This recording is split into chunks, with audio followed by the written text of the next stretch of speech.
Voilà donc un petit tuto pour monter un disque en mirroring dans un serveur Proliant ML350G6 en SATA. J'ai choisi de mettre deux SSD de 120 Go et comme le SATA du Proliant ML350G6 ne sait pas faire du RAID, je vais donc le monter le RAID en version soft avec Windows 2012 R2. Voilà, donc j'ai une BRAID dans ce serveur avec des disques à 10 000 tours de 600 Go qui sont montés en RAID 5.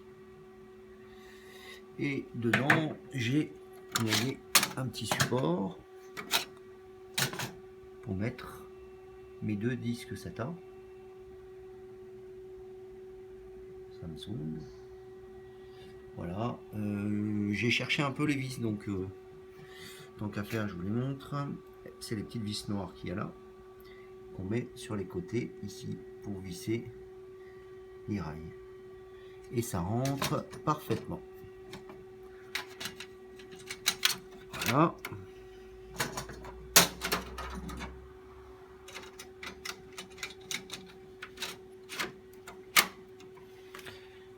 Pas besoin de débrancher l'alimentation ou quoi que ce soit pour faire tout ça.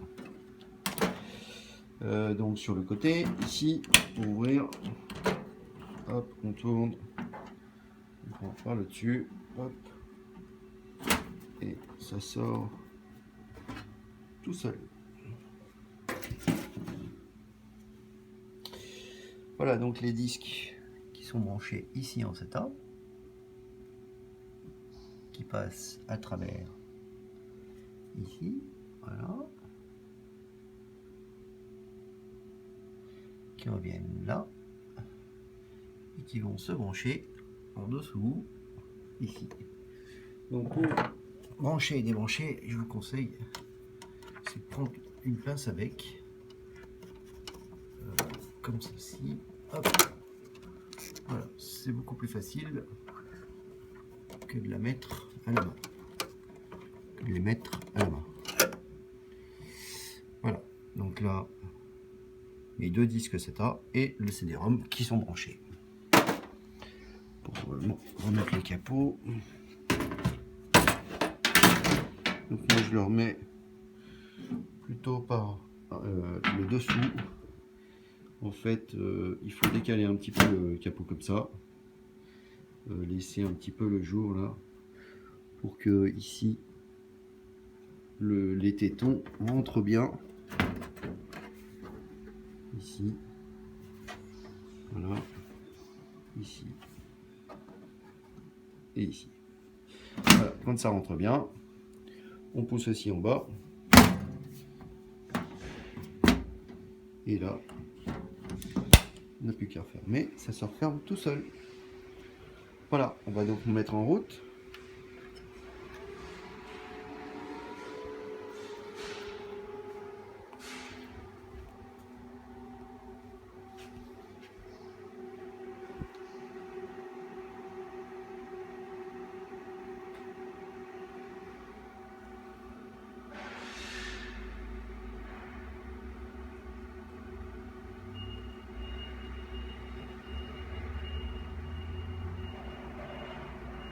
Alors, la mise en route est assez longue. Le Proliant ML350G6 n'est pas un avion de chasse au démarrage.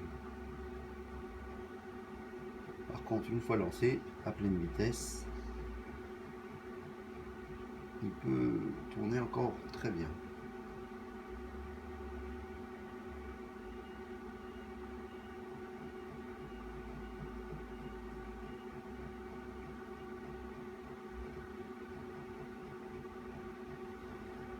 Voilà, il peut mettre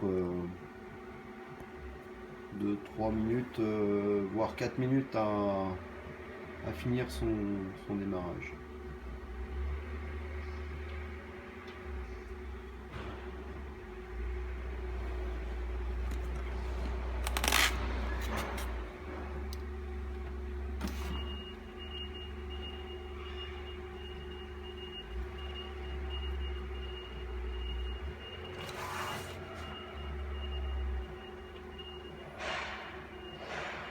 Voilà.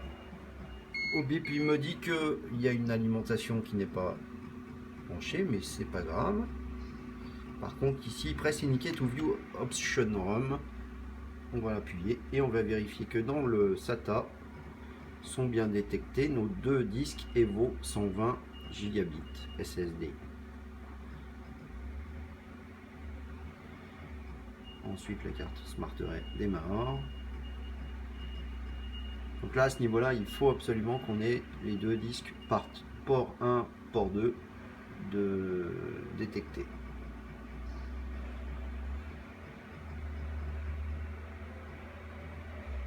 Voilà, il tente le boot PXE des cartes, la carte additionnelle 4 ports que j'ai rajoutée.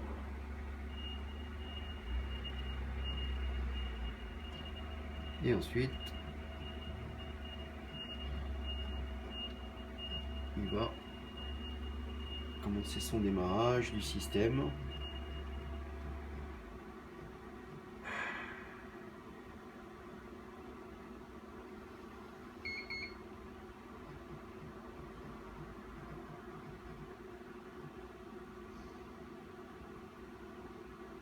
Voilà. Donc en fait, la carte additionnelle 4 ports que j'ai rajoutée, c'est deux cartes avec 2 ports. J'aurais pu éventuellement, pour bien faire,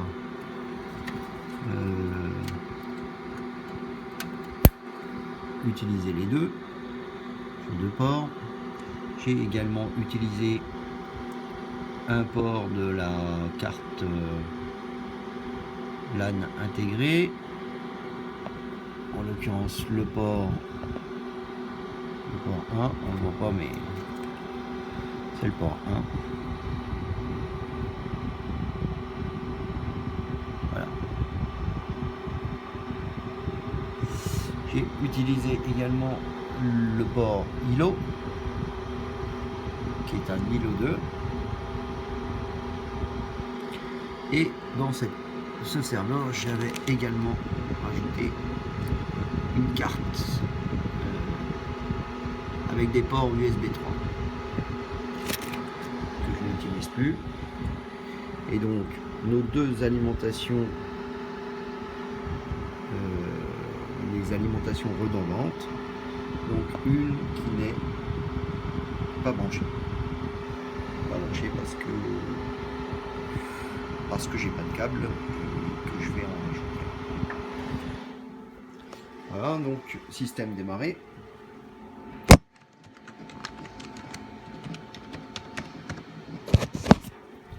Évidemment, très rapidement, vu qu'on a des disques SSD. Et ici, on va vérifier qu'on a bien nos disques. Effectivement, on a bien nos disques.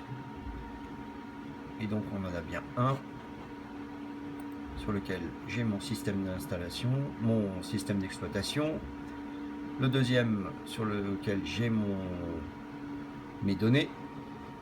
Et donc pour rajouter le deuxième disque en disque mémoire, tout simplement bouton droit sur la partition C, ajouter un disque mémoire, ajouter un disque mémoire. Évidemment, si je ne le sélectionne pas, ça ne marchera pas. Convertira le disque de base en disque dynamique. Et ben, allons-y seulement. Ok.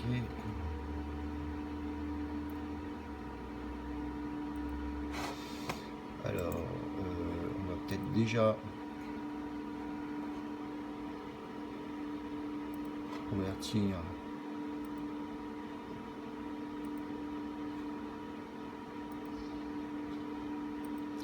les disques. Donc là, on ne peut pas. Alors, on va réduire le volume.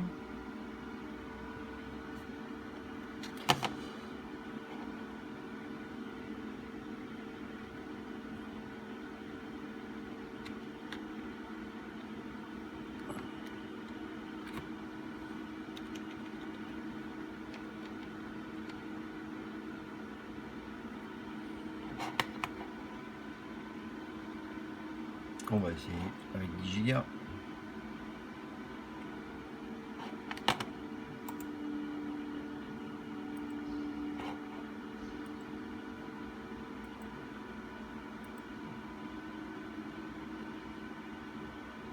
Voilà.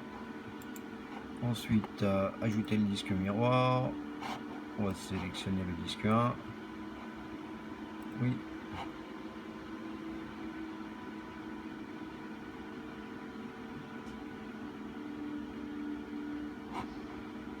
Synchronisation en cours. Donc là, en l'occurrence, j'ai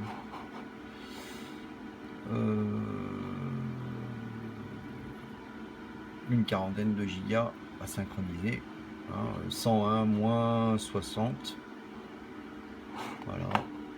Donc ça devrait être assez rapide.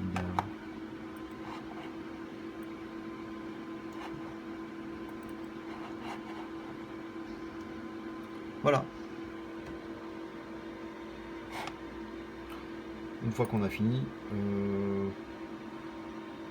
moi je pense que c'est bien, c'est de fermer les sessions.